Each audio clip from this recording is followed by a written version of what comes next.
Polícia Cidadã. Aqui, a sociedade tem mais voz. Muito bem.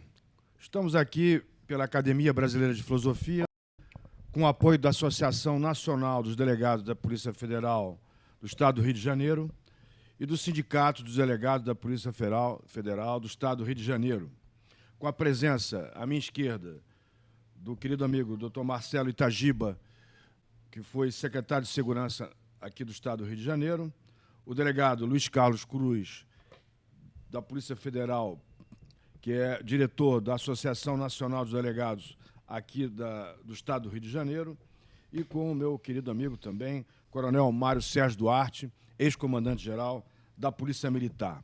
Eu queria, para dar início ao nosso debate de hoje, dizer o seguinte: que guerra é essa? Quais os grandes problemas que norteiam a segurança pública de hoje? São os de sempre? Temos novidades? Com a palavra, por favor, Marcelo Itagiba. Bom dia a todos, bom dia aos companheiros de mesa, todos muito conhecidos pelos trabalhos que desenvolveram em prol da nossa sociedade. Segurança pública é um problema todo dia na busca de uma solução. A sociedade produz o criminoso e cabe à polícia fazer um represamento dessa atividade criminosa para conter os atos violentos e para conter a criminalidade. Mas o crime é um fato social, em primeiro lugar. Desse fato social, você conta com as forças de segurança pública para combater ou para fazer o represamento desse crime. No Brasil, como se sabe, nós temos 3 polícias federais, que é o Departamento de Polícia Federal, a Polícia Rodoviária Federal e a Polícia Ferroviária Federal. A nível dos estados, nós temos as polícias civis e militares, cada uma com a sua atribuição e com o seu mistério, cada uma detentora das suas tradições e de trabalhos em prol da sociedade. O que nós vemos aqui, por exemplo, no estado do Rio de Janeiro, já está replicado para o resto do Brasil. São organizações criminosas que se dedicam a um determinado tipo de atividade, por exemplo, o tráfico de drogas, para obterem lucros e ampliarem a sua área de atuação.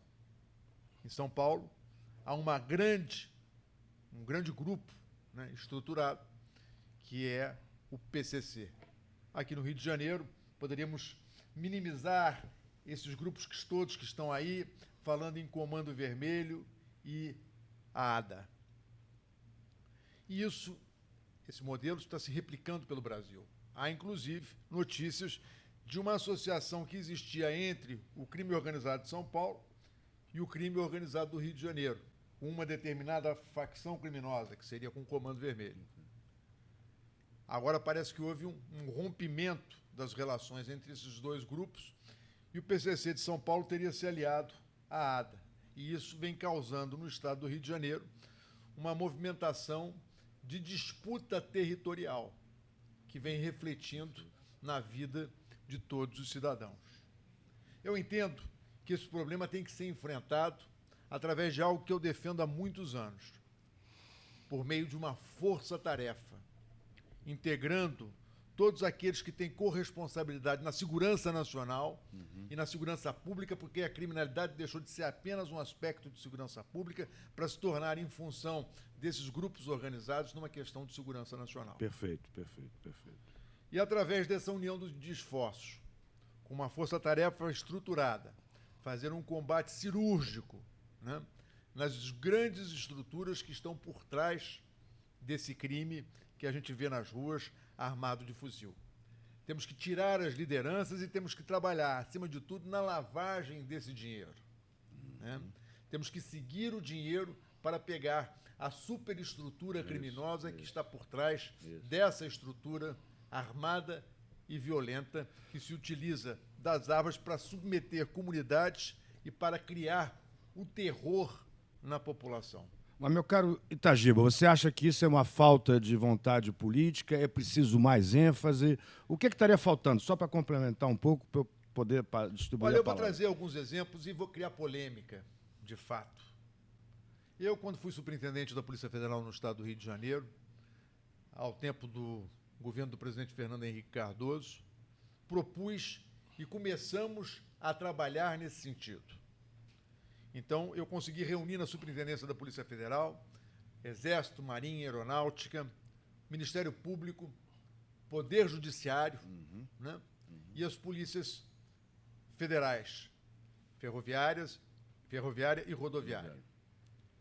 E começamos um embrião de um trabalho que foi mal compreendido, mal entendido pelo governo estadual da época, capitaneado pela governadora Benedita da Silva, que foi a Brasília solicitar que isso não se realizasse, porque seria uma interferência indevida, né, na política de segurança pública implementada por ela no estado do Rio de Janeiro. Que, como todos nós sabemos, foi um caos em função, inclusive, né, da questão de Bangu 1, da chacina de Bangu 1, e a perda absoluta de controle do processo de segurança em nossa cidade, com meridiano metralhado, com ônibus de PM metralhado na Maré, e por aí em diante. Depois, enquanto secretário de Segurança Pública, voltei, né, a defender essa mesma bandeira.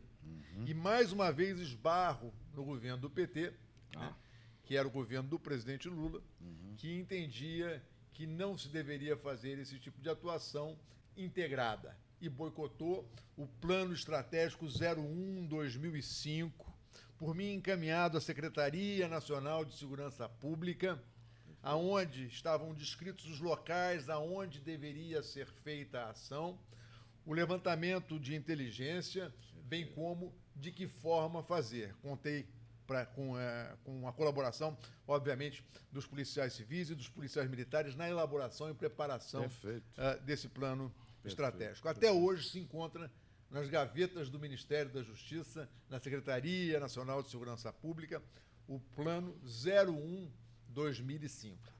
Vamos resgatá-lo, Itagiba. Então, apenas para não tomar muito mais tempo dos nossos ouvintes, é para dizer o seguinte: há solução, não há solução sem se quebrar os ovos, Claro. porque não se faz omelete sem quebrar ovos. Não adianta você iniciar um processo de pacificação sem combater aqueles que precisam ser pacificados. Exatamente. Porque as comunidades querem paz, a sociedade quer paz, mas os indivíduos armados de fuzil, armas de guerra, têm que ser combatidos. E quem tem que exercer o controle sobre as armas de guerra são as Forças Armadas. Toda vez que uma arma é subtraída de um quartel e toda vez que uma munição é subtraída de um quartel, há a legitimidade das Forças Armadas atuarem através de um inquérito policial militar para recuperar e fiscalizar esse tipo de armamento. Perfeito, Itagiba. Eu vou passar a palavra ao meu amigo Mário Sérgio Duarte e dizer, Mário, o problema, como foi levantado aqui, a segurança pública é também uma questão de segurança nacional. Está naturalizada a guerra de fuzis, de tiro, de munição, tiroteios diários. Como é que nós vamos resolver isso? As pessoas estão se acostumando, acham natural isso? Meu caro professor Moderno, inicialmente eu gostaria... Bom dia a todos, bom dia aos companheiros de mesa, uma honra estar aqui integrando esta mesa de debate, ter aqui ao meu lado o nosso ex-secretário de Segurança do Rio de Janeiro, no momento que eu fui comandante de uma das unidades da Polícia Militar que tinha responsabilidade territorial sobre um lugar muito agreste, considerando a condição da presença das armas de guerra, e eu vou falar um pouquinho sobre isso. Eu era o comandante do 22º Batalhão, à época que o secretário Itagiba era o secretário de Segurança e me deu muito apoio para fazer a gestão daquela unidade numa região tão complicada. Mas eu queria parabenizar principalmente a Academia Brasileira de Filosofia por trazer esse tema para a filosofia. Professor Moderno, durante muitos anos, isso foi hegemonia ou do campo do direito ou das ciências sociais, marcadamente da ciência política, da sociologia e da antropologia. Eles detinham praticamente o monopólio da discussão da segurança pública no Brasil. E a Academia Brasileira de Filosofia está trazendo isso para si. Exatamente. Discutir segurança pública. Exatamente. Porque é muito importante. Essas ciências que eu citei não dão conta da problemática. Nós temos que discutir com as ferramentas de outras ciências, e a filosofia chega num momento muito importante para essa discussão. Eu vou concordar com o doutor Marcelo Itagiba quando ele fala nas organizações criminosas, mas vou colocar um ingrediente, doutor Itagiba, nisso aí, que talvez dê um aspecto de maior gravidade ainda do problema, porque eu acho que mais do que organizações criminosas, nós temos entidades culturais hoje dedicadas ao crime. Eu quero usar a expressão cultura, retirando dela o seu caráter moral, que toda cultura tem que carrega em si, validada em si. Então seria, na verdade, talvez não cultura, mas uma subcultura que nós temos nessas 3 grandes entidades, pelo menos no Rio de Janeiro, que transcende ao conceito de organizações criminosas.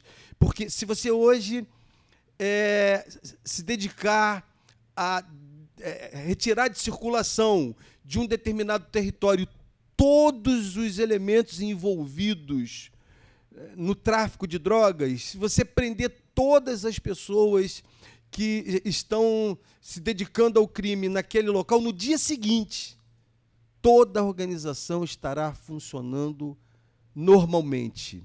Embora eu não costume citar Marx, porque não é o pensador que faz a minha cabeça, mas a gente tem que concordar que ali existe uma espécie de exército de reposição pronto, porque aquela entidade criminosa, aquela organização criminosa já deixou uma cultura local. E aí vem aquilo que, no meu entendimento, é o grande ingrediente promotor dessa situação, porque é ele que vem proporcionar o empoderamento que promove a difusão da cultura, que é a presença das armas de guerra no contexto da segurança pública do Rio de Janeiro. Então, professor Moderno, a sua primeira pergunta foi: a segurança pública hoje é diferente do passado? Os desafios são diferentes? Sim, eles são diferentes daquele que eu vivi quando entrei na Polícia Militar, quando eu portava um revólver calibre 38, um par de algemas.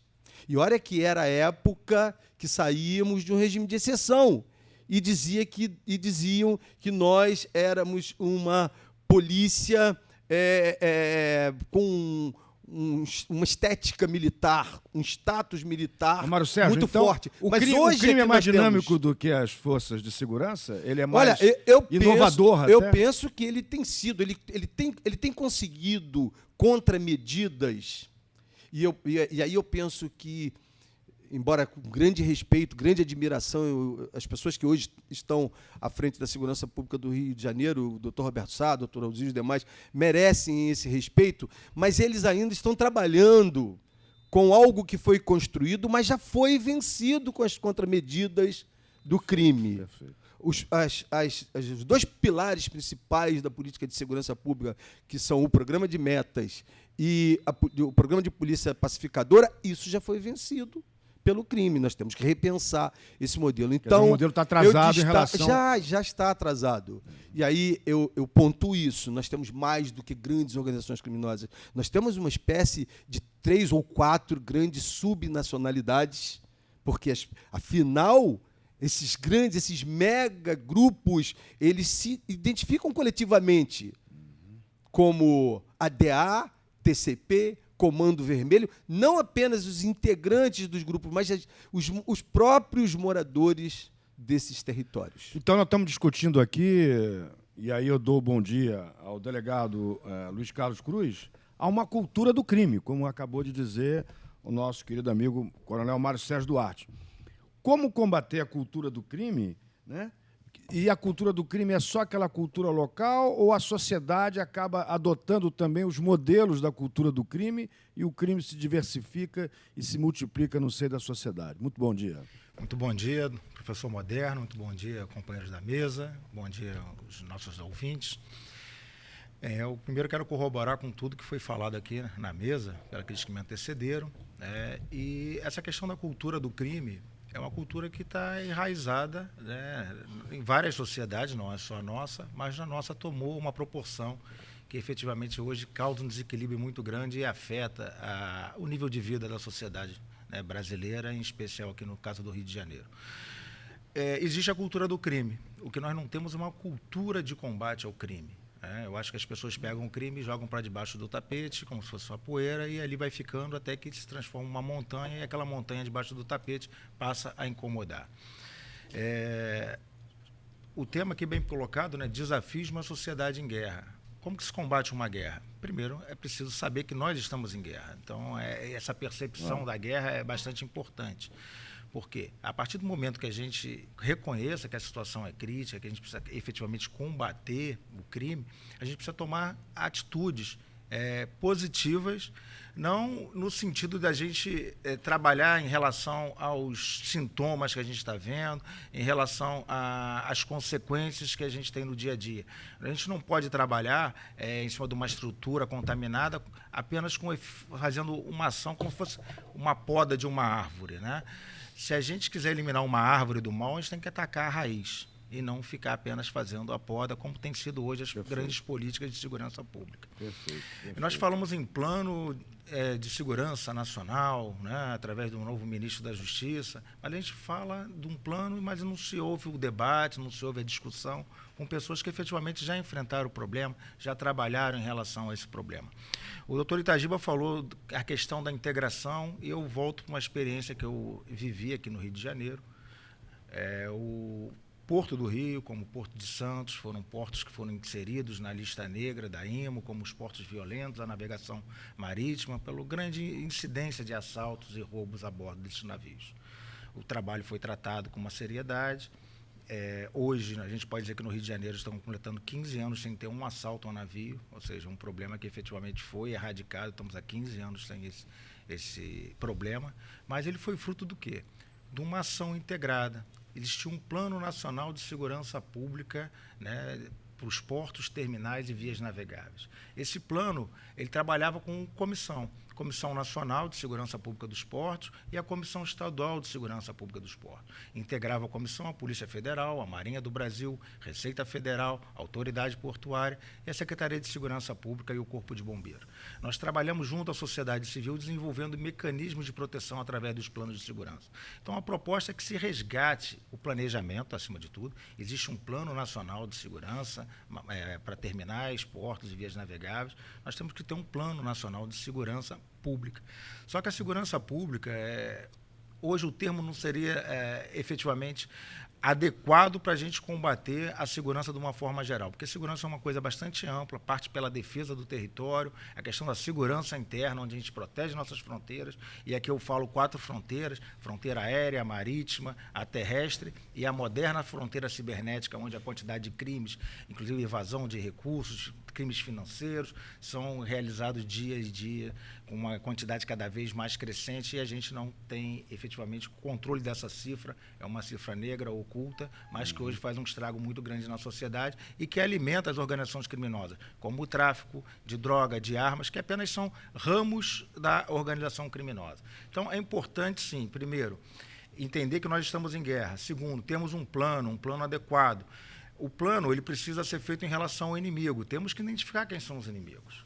Outra ótica que é subvertida no Rio de Janeiro e no Brasil é de que o criminoso, né, ele é vítima da sociedade. Não é. O criminoso não é vítima da sociedade, ele vitimiza a sociedade. Ele é o inimigo da sociedade. O dia que isso for colocado de forma clara, né, a sociedade deixa de proteger o bandido e ela toma seus mecanismos de defesa para poder efetivamente defender a sociedade contra os bandidos e a organização criminosa. Enquanto essa vertente não for colocada de forma clara, que o bandido é o inimigo da sociedade, ele deve ser combatido, a coisa não tem como prosperar. Então, essas são as primeiras considerações, muito bem. Não, professor. Excelente, excelente. Aliás, em função disso, eu voltaria até... O debate fica em aberto, né? Mas eu voltaria, por exemplo, a comentar, pedir a palavra do meu querido amigo Itagiba. A força-tarefa, por exemplo, na questão de tráfico de armas e tráfico de munições, armas e munições ao mesmo tempo, ela poderia avançar mais, porque o que nós temos constatado por unanimidade é que é muito pouco tipo de apreensão de tráfico de armas e munições, praticamente é só no varejo. A Força-Tarefa teria condições, com o uso de mais tecnologia, por exemplo? Eu acho que essa é a ideia. Eu acho que você tem a segurança pública, que é aquela que se faz no dia a dia, a polícia preventiva na rua, a investigação de um homicídio, a investigação de um furto, a investigação de um roubo. E você teria uma força especial, com base na inteligência, né, trabalhando de forma direcionada a essa criminalidade organizada e violenta. Então, nós separaríamos o tipo de atuação. Há o dia a dia, que já é feito pelas forças de segurança pública, que estão aí, Polícia Militar e Polícia Civil, e se faria um grande grupo com componentes da Polícia Militar, da Polícia Civil, da Polícia Federal, da Marinha, do Exército, da Aeronáutica e de outros, Receita Federal, para, em conjunto, né, produzirem inteligência e ações pontuais para apreensões de armas, apreensões de drogas, prisões e enfrentamento de forma cirúrgica, dessa criminalidade. Elencar quem são os cabeças dessas organizações, como nós fizemos num determinado momento aqui na Secretaria de Segurança Pública do Estado. Depois do 22, o coronel Mário Sérgio foi comandar a unidade do BOP, que é uma unidade especial da nossa Polícia Militar do Rio de Janeiro, né? E nós elencamos quem seriam os principais alvos e dos talvez 100 elencados como cabeças ou chefes de organização ou gerentes, né, de maior importância do tráfico, nós conseguimos, com o esforço das polícias e com bastante inteligência, tirar de circulação 80 deles. Isso foi matéria aí exposta em todos os jornais. Então, eu acho que é isso. Nós temos que separar uma coisa da outra. Uma coisa é o dia a dia, que já é feito e poderá continuar a ser feito como é. E acho que a ação especial para essas Farcs urbanas que nós estamos enfrentando são as Farcs urbanas. E o que me preocupa é que isso no futuro se torne uma aliança que já existe de alguma forma, né, de grupos políticos e essas Farcs urbanas. E para isso é preciso medidas especiais contra um tipo de criminalidade especial. Até porque todos nós sabemos que já existe, né, a interferência e o domínio territorial por parte de milícias e por parte do tráfico, que fazem a condescendência de deixar entrar no seu território determinados candidatos em função de determinados acordos que se façam naquela área, porque senão também não entra para fazer política. Mas, Tagi, você acha que os drones, por exemplo, poderiam ser utilizados de uma maneira, enfim, mais eficiente, mais eficaz, e para tornar mais efetivo justamente aquilo que você deseja? Eu acho que, com certeza, quanto mais tecnologia, melhor, né? Quanto mais informação detalhada você tiver para fazer as operações, melhor. E por que não são usados os drones, por exemplo? A Polícia Federal possui um drone mas estão parados. Que é utilizado normalmente na nossa fronteira, justamente buscando esse contrabando de armas, principalmente em Foz do Iguaçu. Ele tem uma área de atuação muito grande em Foz do Iguaçu. Agora, são estruturas pesadas. O que nós precisamos são de estruturas mais leves. Eu me lembro que, a época em que estive à frente da Secretaria, teve uma ou duas organizações privadas que tinham o rio mapeado, né? E nós, com base nesse rio mapeado, com fotografias feitas por satélite, possibilitou muitas das ações, né, por parte da tropa especializada que estudava, antes de fazer uma incursão, né, como agir e como atuar naquele cenário para o qual ela se dirigia. Então, eu acho que tecnologia é fundamental, mas o que a gente tem que ter de fundamental é a consciência, e acabar com esse discurso chamado, entre aspas, de politicamente correto. Nós estamos em guerra, é preciso guerrear, é preciso enfrentar esse tipo de criminalidade violenta e armada. Uma coisa é o dia a dia, outra coisa são esses indivíduos fortemente armados. Então, Mário Sérgio, Farcs urbanas, tecnologia, alta tecnologia, falta de vontade política. Tudo isso. Tudo isso. Mas não tenha dúvida, é tudo isso. Primeiro, assim, pleno acordo, sem um engajamento das entidades responsáveis por combater o crime, e eu uso essa expressão combate sem nenhum constrangimento. Não tenhamos medo, professor Moderno, de usar essa expressão combate, da mesma maneira que os bombeiros falam em combate ao fogo, e que os pensadores da sociologia moderna, no Brasil nós tínhamos o Betinho falando em combate à fome. Não tenhamos medo de usar a expressão combate, não. Nós temos uma guerra urbana acontecendo. Mas qual é a dificuldade da sociedade de reconhecer que estamos em guerra? Qual é o problema? Olha, eu não sei. Eu ontem participei de um debate na Universidade Federal Fluminense e eu fui convidado para debater numa mesa, num curso de bacharelado e tecnólogo de segurança pública que a Universidade Federal Fluminense apresentou, foi reconhecido, e tem um grande número de alunos. É um curso, o de tecnólogo 2 anos e meio, e o curso de bacharelado 4 anos. E eu fiquei estupefato diante da incapacidade dos alunos de reconhecer a existência desse conflito com essa presença de armas. Eu falei nos números, só a Polícia Militar apreendeu até agora quase 250 fuzis. Eu só estou falando da PM. E assim, o que extrai do discurso dos alunos, dos professores, não poderia ser diferente, é que o que nós temos é uma sociedade desigual, o que nós temos são os problemas sociais, e a gente consegue extrair aquele discurso de luta de classes. Essa é uma questão muito presente. Por isso eu entendo que a filosofia, se torna ideológico, a filosofia ela é mais rica, porque ela consegue fugir desse discurso comum que as ciências sociais parece que abraçaram de lutas de classes. Mas a questão não é essa. Se o senhor me permitir, apenas para ilustrar isso que você está dizendo, eu queria dizer o seguinte: exatamente, é um processo ideológico. Então, esse processo ideológico está armado hoje contra a sociedade. Mas exatamente isso. Então, assim, sem o engajamento dessas forças numa força-tarefa, sem a gente reconhecer que nós temos um quadro de conflito urbano armado de baixa intensidade, os números são de guerra. Os números feridos, mortos, são números de guerra. Exatamente. E não venham atribuir isso às polícias, não. Os fuzis chegaram para o tráfico no meio da década de 80. As polícias só foram ter fuzis quase 10 anos depois de muito sangue, muita morte. Então, a discussão que eu participei ontem era uma discussão toda voltada para o entendimento de que existe um massacre étnico no Brasil.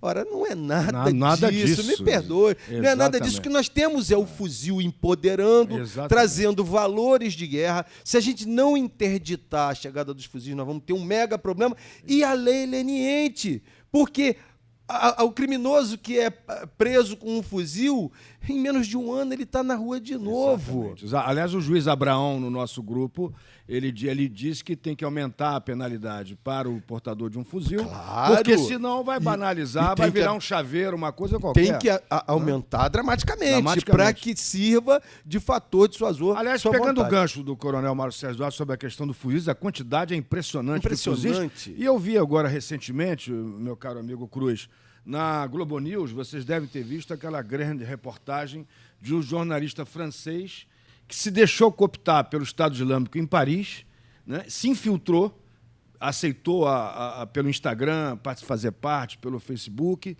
e se integrou a um grupo do terrorismo islâmico para filmar com uma microcâmera. Ele gravou tudo. E tem um momento que, para mim, é marcante. Ele está, depois de muitas falas dizendo que precisamos matar milhares de pessoas em Paris, tem que matar todo mundo, o líder da célula diz o seguinte, numa reunião de grupo assim: conseguimos um fuzil AK-47. Ele estava comemorando a chegada de um fuzil AK-47 em Paris. Cruz, olha a dimensão disso, o Estado Islâmico. Quer dizer, nós temos mais fuzis no Rio do que todo o Estado Islâmico na Europa, será? Também não chegaria a tanto, mas os números aqui realmente são surpreendentes. Como o senhor falou, o fuzil ele é uma arma de guerra. Então, uma pessoa que se propõe a usar um fuzil, ele está em guerra contra uma sociedade. Esse é o primeiro ponto. Ele é um inimigo de guerra. Hoje, não. A visão é que aquele cara ele é efetivamente uma vítima da sociedade, ele está brigando por conquistas sociais, porque ele foi excluído da vida social. como o senhor comentou, o Estado Islâmico, mas também ver a sociedade, principalmente essa juventude que volta para o crime, também isso acontece por alguma falta do poder público em desenvolver nas pessoas, isso não é só um problema do Brasil, é um problema do mundo, em que a pessoa faz parte de alguma coisa, né? O sentido de pertencimento, de fazer parte, de que existe um plano, que existe um projeto para esse jovem, é uma coisa que é importante, mas que não existe. Então, eles chegam a um determinado ponto que eles ficam assim meio descrentes do futuro deles, não se sentem pertencendo a nada.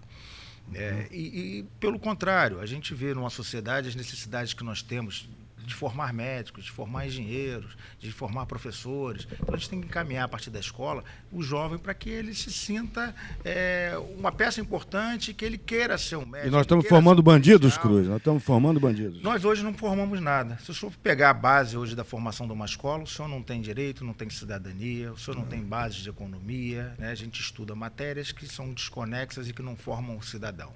Eu falo da economia, porque todo pai de família vai gerir um orçamento, ele tem que saber o mínimo como gerir um orçamento para que ele não caia nessa cilada dos cartões de crédito e tenha uma vida econômica caótica. A gente fala da questão do direito, porque todo cidadão, quando completa 18 anos, ele está sujeito ao direito penal.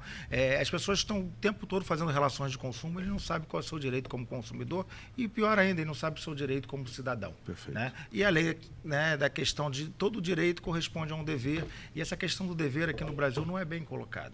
As pessoas acham que tem direito a tudo, e não tem dever a nada, e que o Estado tem que prover todas as coisas. Então, a gente tem que assumir a questão da responsabilidade individual, né, como indivíduos, a gente tomar o rumo da nossa vida, mas precisamos entender como é que funciona a sociedade, a cidadania, e como o cidadão pode ser efetivamente um elemento importante para a construção de alguma coisa melhor, e ele passa a ter um projeto de futuro e uma sensação de pertencimento. Exatamente. Essa questão que o senhor falou do fuzil, a partir do momento, né, isso a gente tem a Escola Superior de Guerra, a Escola de Guerra Naval, a gente tem vários segmentos que estudam a guerra. A guerra é uma coisa simples, é uma ciência, mas que já foi muito discutida, é muito evoluída. A partir do momento que a gente efetivamente institucionalizar o problema do Brasil como uma guerra contra determinados grupos criminosos, a gente tem como utilizar esses mecanismos, essas técnicas de combate de uma forma bastante eficaz. Perfeito. E a inteligência Perfeito. é o ponto crucial aqui. A gente precisa conhecer o inimigo e conhecer nossas vulnerabilidades. Perfeito. Hoje, quem é o nosso inimigo? Primeiro, a gente não elegeu o inimigo. Enquanto a gente não elegeu o inimigo e começar a conhecer ele profundamente, a gente não tem como combater. Perfeito. Aliás, eu cunhei o termo guerra assimétrica, porque hoje, nas Forças Armadas Brasileiras Internacionais, se usa o termo de guerra híbrida.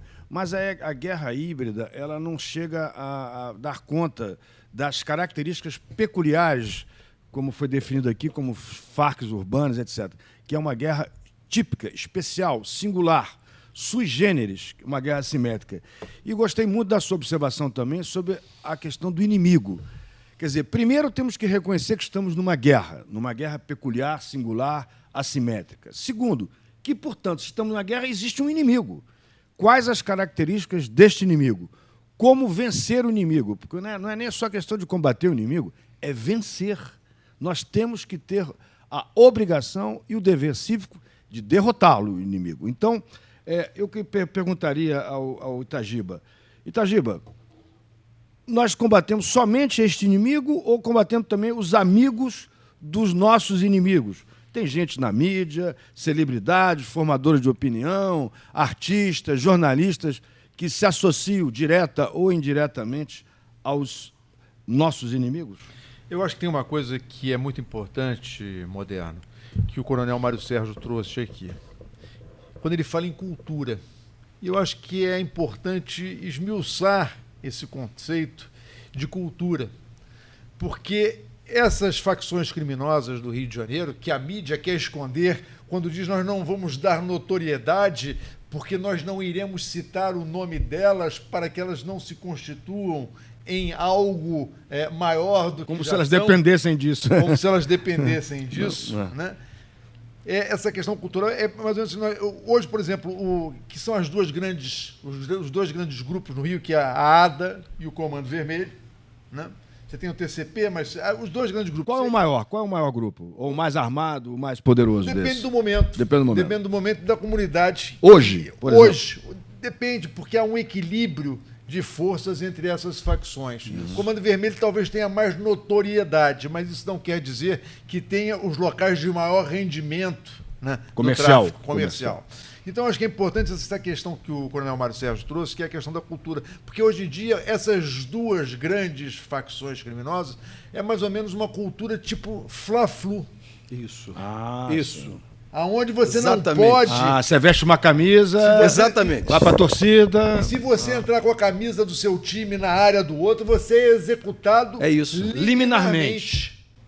Então é preciso compreender essa questão para poder atacar essa questão por duas vertentes. Olha a complexidade. hein? Cultural, educacional e fazer a demonstração de que essas pessoas sofrem as punições que a lei do país, né, lhes impõe. Doutor Itagiba, só aproveitando esse gancho, é aquilo que eu estava falando, a sensação de pertencimento. Hoje, esse jovem, ele se sente como pertencendo a uma dessas facções. A identidade dele vem da Mas facção. é exatamente isso. Eu estava aqui ouvindo o doutor Luiz Carlos falar e concordando muito com ele, porque é verdade, todos nós temos essas necessidades de pertencimento, até de visibilidade social, e eles querem visibilidade social. As pessoas pretendem isso. Isso é muito, muito pulsante. E não há como não concordar com o doutor Itagiba. Inclusive, sobre isso, essa questão de que nós não temos um processo estático em que, por exemplo, o Comando Vermelho é sempre o mais poderoso e suas representações são sempre aquelas. No passado, talvez isso fosse mais fácil. Hoje é mais O Comando variável. Vermelho era aquele que a sigla da facção, o ser, era o que estava no topo das suas considerações. Eles tinham a sua estrutura armada, seus negócios, tinham seus exércitos para ser Comando Vermelho. O ADA era um pouco diferente. O ADA, eles eram ADA, tinham suas armas, sua estrutura para lucrar. Era assim que eles se comportavam, né? O lucro estava no topo do ser. O Comando Vermelho já era. O ser Comando Vermelho estava no topo das considerações. Mas isso também já mudou. Isso também já mudou. Agora, não porque foi a dito estrutura... aqui que, por exemplo, foi dito aqui há pouco que se entra lá, é fácil. Se você quiser realmente derrotar, vai lá, derrota, e aí, mas eles voltam. Agora, como então, Pela evitar... questão cultural que ele falou aqui, existe um processo característico de polícia, mas existe um outro em que nós temos que participar da filosofia. Que é psicossocial. Que é o processo da desconstrução de tudo isso. Que é complicadíssimo. Porque cultura você não destrói. Você até desconstrói uma cultura de crime, mas destruir não. Teve Por uma isso pergunta que eu acho que é importante a gente fazer o seguinte, por exemplo, se eu lhe perguntar, defina o professor moderno. O professor moderno possivelmente vai dizer o seguinte: brasileiro, carioca, né? Sem salário, E nesse professor- momento. professor, Isso. filósofo. Isso. Seria essa a graduação, né? Exato. E eu, por exemplo, brasileiro, né? Carioca, profissão delegado de Polícia Federal, o Coronel Mário Sérgio, a mesma coisa, né? E aí, se você perguntar nessas comunidades o que eles são, eles vão dizer primeiro Comando Vermelho. Isso, exatamente. Essa questão, essa identidade coletiva é que surge primeiro. Mas Professor por quê? moderno. Mas qual é a razão desses jovens... É complexo. É Não complexo. é uma resposta simples. Porque isso foi Então sendo precisa ser estudado construído, e foi sendo desconstruído. construído ao longo dos anos. O poder local ditando regras, tá? Ditando bossas, trazendo para o seio da comunidade uma espécie de ideologia, que ela não é revolucionária, não pretende a mudança do status econômico social do país, mas é ideológica porque se fincou, se formou, conecta as pessoas que estão afastadas fisicamente, mas que pensam igual e se entendem daquele jeito. O doutor Itagiba disse muito claramente, antes de ser qualquer outra coisa, o seu ser primeiro é o Quer ser dizer, da então, facção. além de derrotar E do não ponto de vista... pertencem necessariamente aos grupos. Então, além de derrotá-los do ponto de vista, digamos, militar, policial, etc., é preciso derrotá-los no sentido de dá a possibilidade de novas identidades lícitas. E para aí nós temos entra... temos os outros inimigos, porque nós temos aqueles dizendo para eles que eles estão fazendo o capitalismo das ruas. Pois é. Por isso que o doutor Luiz Carlos colocou muito bem, é uma discussão extremamente profunda, porque aí nós temos os outros inimigos. Tem aqueles que acreditam que esse lumpen, porque está no discurso dele, pode servir para outros objetivos. Então, nós temos que combater também, pelo que eu já tirei aqui, um consenso, de combater também formadores de opinião que dão caução, que dão, digamos assim, apoio moral e político, ideológico a esses grupos criminosos, que estão no formador de opinião, tem de tudo, né? Que estão na mídia, isso e aquilo outro, que dão, digamos assim, opiniões sobre as coisas.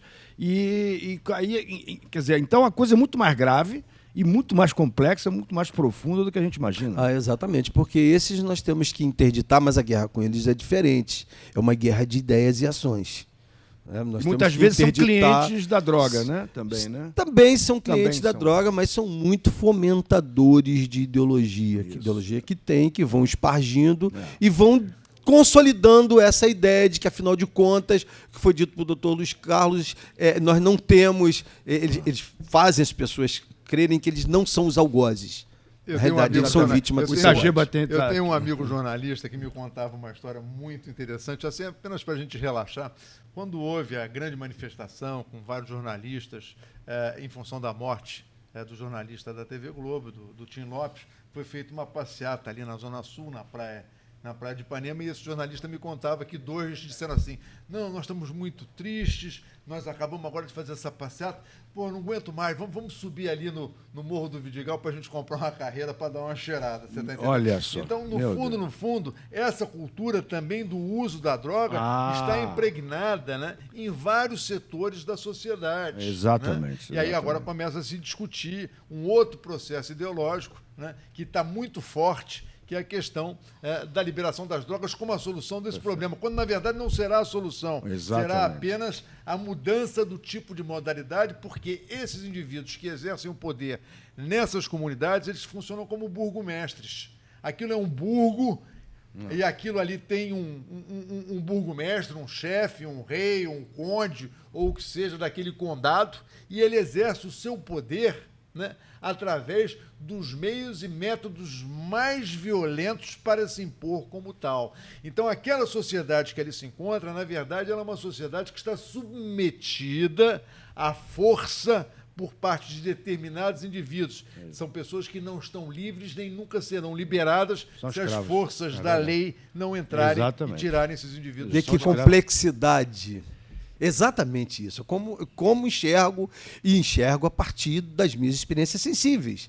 Né? Eu não tenho pesquisas quantitativas, qualitativas. A parte empírica sua, não é? Da experiência.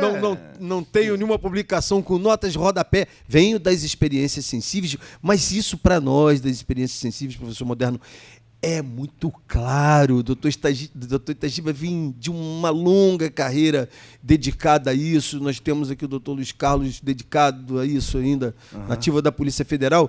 E a gente que vive isso, é tão claro, é tão exudante essa situação, e a gente fica pensando como a sociedade ainda não enxergou. Então, querer descriminalizar tudo, hoje a moda é querer descriminalizar tudo. Daqui a pouco o próprio homicídio eles vão fazer campanha para descriminalizar. Conceitos, né? Eles, na verdade, o que eles fazem é misturar conceitos, porque quando você fala em uso da droga para fins terapêuticos, e toda droga tem uma função terapêutica, não quer dizer liberação da droga, né? Claro. Então, agora, a droga recreativa, tudo bem, a droga ela é recreativa, vamos aprovar em determinados países que essa droga ou aquela droga é recreativa, mas eu pergunto o seguinte: vai ser recreativa para todos? Menor de idade vai poder fazer o uso daquela droga recreativa? Os filhos vão na mesa, no café da manhã, vão... Como é que vai ser isso? Então, essa discussão não passa só por essa questão da liberação da droga. Essa questão é uma falácia, que está sendo colocada, né, por alguns ideólogos. Sabe por quê? Você não vê, e o coronel Mário Sérgio vai me retrucar se eu estiver errado, nenhuma passeata de liberação da maconha feita em área de comunidade, porque as mães da comunidade não querem que seus filhos É sejam verdade, doados. é É feita sempre do Leblon ao Arpoador. Perfeito, perfeito. E as pessoas se esquecem que o Brasil Perfeito. é continental. Perfeito. Ipanema não é o interior do Acre, Exatamente. de Rondônia, do Exatamente. Piauí. E quando Exatamente. você faz uma lei para o país, É verdade. você faz para a lei para o Brasil como um todo. É verdade. E não para Ipanema e É, Leblon. exatamente, exatamente. Cruz, quer comentar alguma coisa disso? Eu queria falar a questão, pegando um gancho da fala do Coronel Mário Sérgio, a questão de como as pessoas acabam sendo atraídas, né, para fazer efetivamente parte de uma organização criminosa. Eu vejo que o efeito prático dessa propaganda do crime em atrair a criança. Porque esse é o ponto crucial. Se a gente trabalhar no recrutamento, naquele momento que a criança de 11, 12 anos, ele faz a opção entrar ou não para o tráfico ou para uma organização criminosa, Mas ele tem essa opção? ele tem a opção. O que ele precisa escolher é entre o que colocam para ele. Agora, o que passa para essa criança poder escolher é que é uma ideia ilusória. Aí que eu quero colocar meu ponto. O traficante coloca uma arma na mão dele e rapidamente pega um bolo de dinheiro e coloca, vai lá, faz isso, toma essa arma aqui e você vai se sentir o quê? Empoderado, tanto economicamente, como em relação àquelas áreas onde você tem uma arma que pode intimidar qualquer um. E essa criança de 11, 12 anos, daqui a pouco ele pode ser o senhor da justiça, se eu mato ou não, se eu perdoo ou não. Eu posso passar a ser magnânimo. Rapidamente, ele foi empoderado. Exatamente. Então, aquilo ali para ele é uma um coisa... êxtase. Eu não era nada, agora eu sou um ser poderoso. Eu tenho uma arma e tenho dinheiro. A partir dali, ele vai chegar nos eventos, lá no funk, vai pegar as melhores mulheres, né? Vai se sentir o poderoso. É o status. Ele tem Fuzil, um status. fuzil é a rapidamente, extensão né? da sexualidade Ele dele. teve um curto-circuito. O pai passou toda uma fase de formação e ele se tornou poderoso. Ele fez uma fase de deformação. Só Agora, com um falso poder. então eu vou fazer Ele uma não pergunta aquele final. O poder dele é um poder fora da sociedade, né? Ele passa a ser um marginal. Fora da sociedade, ele é poderoso. Na sociedade, ele é um bandido. E muitas vezes ele não tem essa percepção. Quando a ficha vai cair para ele, que ele é Já um é tarde bandido, demais. já é tarde demais. Agora eu vou fazer, já que nós estamos nos aproximando da fase final do nosso programa, do Fórum de Segurança Pública, Desafio de uma Sociedade em Guerra, eu faço uma pergunta geral e cada um vai ter um tempo para poder fazer a sua exposição. A sociedade brasileira quer, de fato, derrotar o crime? A sociedade com certeza quer. Quem não quer? Ela não sabe como. E muitas vezes nós, enquanto agentes da segurança pública, né, não temos as condições para fazer aquilo que a sociedade deseja que seja feito.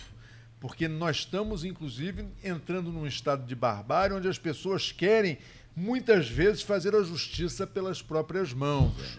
Então, agora, por exemplo, no momento que nós estamos vivendo, e vamos falar da realidade do Estado do Rio de Janeiro, né?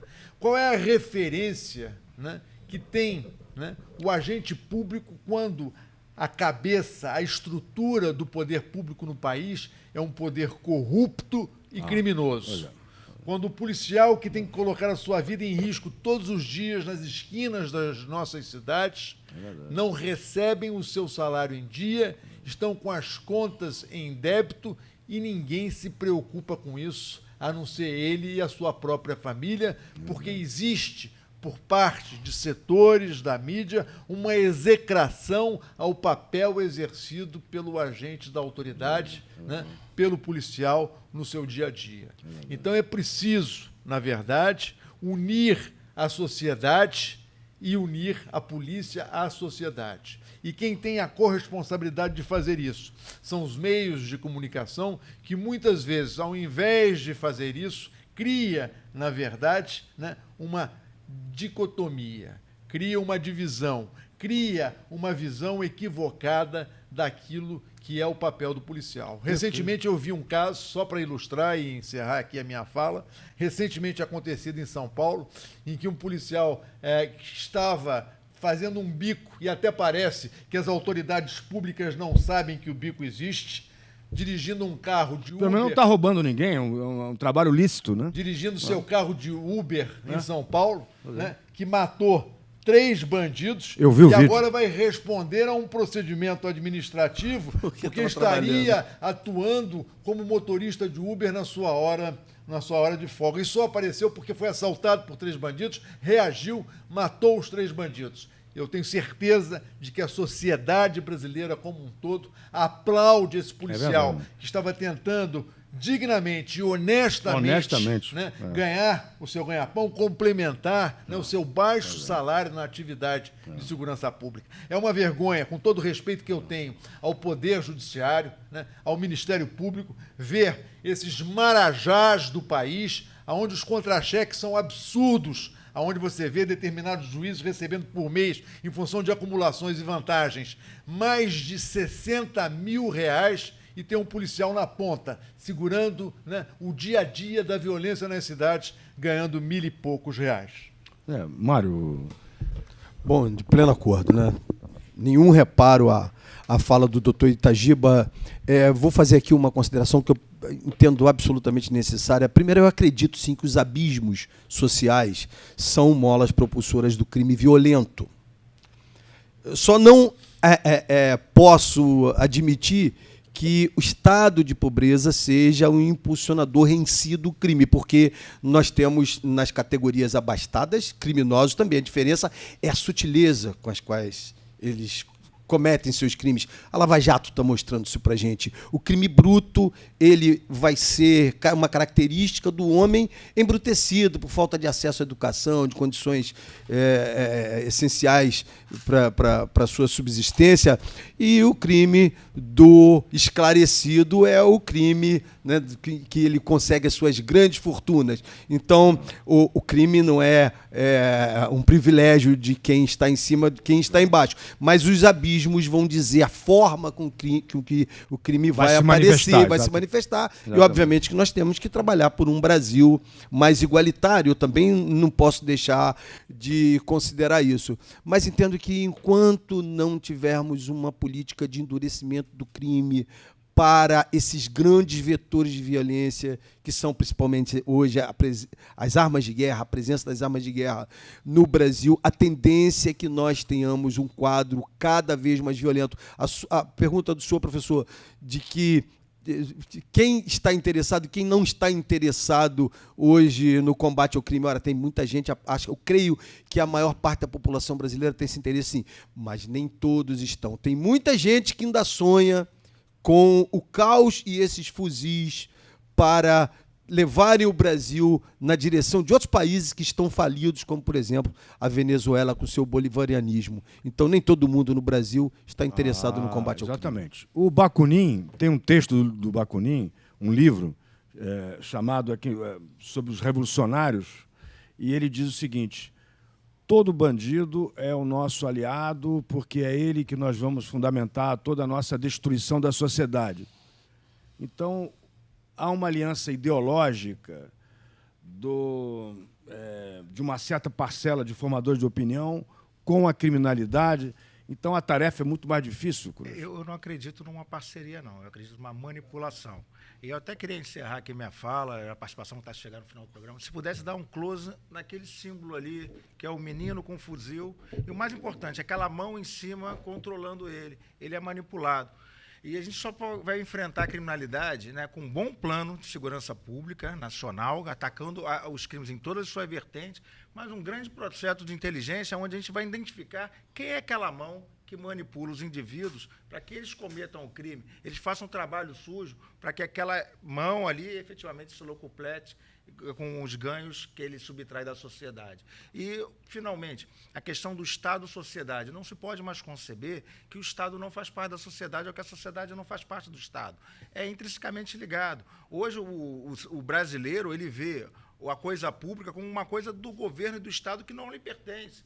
Eu posso destruir isso aqui porque isso é público. Isso. Nos Estados Unidos, nos países nórdicos, aquilo ele não pode destruir porque aquilo é dele. Exato. E ele não tolera quem destrói uma coisa que é dele. Ninguém destrói um bem público sem que a sociedade defenda aquele bem sem público. Dúvida. E recrimine aquele indivíduo que foi contra a sociedade. Sem então, dúvida. a proposta é identificar aquela mão que manipula. Eu não acho que é uma parceria, não, é uma manipulação. Esse pessoal que está lá no morro, que está lutando no tráfico, ele acredita em alguma coisa, mas porque ele é manipulado, porque alguém faz ele acreditar que ele está fazendo um papel importante, que ele é alguém que está se revoltando contra um sistema, que o sistema quem é? A sociedade? Não, alguém que manipula também é a sociedade. Então, o papel é um trabalho de inteligência mesmo, que a gente estude isso com profundidade maior, né? É um fenômeno que não é só nacional, ele é transnacional, e aquela mão ali que manipula, efetivamente, ela tem que ser descoberta, porque não é uma mãozinha qualquer, não, é uma coisa muito grande, muito bem estruturada, então nós tem interesse em manipular a mídia, a opinião pública e tudo que... Nós precisamos, então, digamos, identificar e encarcerar os grandes empresários do tráfico de armas e munições e do tráfico de drogas. Mas, aproveitando a chegada aqui do nosso querido amigo doutor Rafael Barça, que é o presidente do Sindicato dos Delegados da Polícia Civil do Estado do Rio de Janeiro, que está aí muito ativo, daí até o atraso dele hoje, mas para encerrar, então, nesses últimos minutos, a sua posição que foi discutida aqui sobre a questão da segurança pública, né? Que guerra é essa? Como é que nós podemos vencer essa guerra? Quais são os nossos inimigos e a quem nós podemos nos aliar? Muito bom dia, Rafael Barça. Bom dia a todos. E parabéns pela sua atuação aí nessa luta. É uma outra guerra. É uma outra guerra. Aí. Bom dia a todos. Esse é um tema extremamente complexo, né? Porque a segurança pública ela não se encerra nela mesma, né? Normalmente ela é resultado de outras políticas que faliram, né? Eu costumo dizer que segurança pública é aquele antibiótico. Quando nada mais deu certo, a gente tem que apelar para a segurança pública, né? Então o problema é muito maior do que apenas de polícia. No caso do Brasil, especialmente do Rio de Janeiro, os crimes são direta ou indiretamente ligados a crime organizado, né? Até aquele cara que rouba na rua, a pistola que ele usa, normalmente ela é arrendada por uma organização criminosa, o produto do crime dele é vendido por uma organização criminosa, ou seja, a organização criminosa ela atua direta ou indiretamente. Mas eu vejo que falta no combate ao crime no Brasil e no Rio de Janeiro isso, em especial, inteligência policial. Não se combate crime organizado sem inteligência policial, né? Não se combate crime organizado com uma viatura na rua, com um policial na rua. Isso é uma falsa sensação de segurança. Perfeito. Isso é uma falsa sensação de segurança. A gente tem que atingir a matriz do problema, né? O que a gente faz, na verdade, é dar ao cidadão, né? O cidadão ele olha e tem uma viatura na minha rua, tem uma viatura na minha pracinha, então eu tenho segurança. Isso não é verdade. Não se combate crime organizado dessa forma.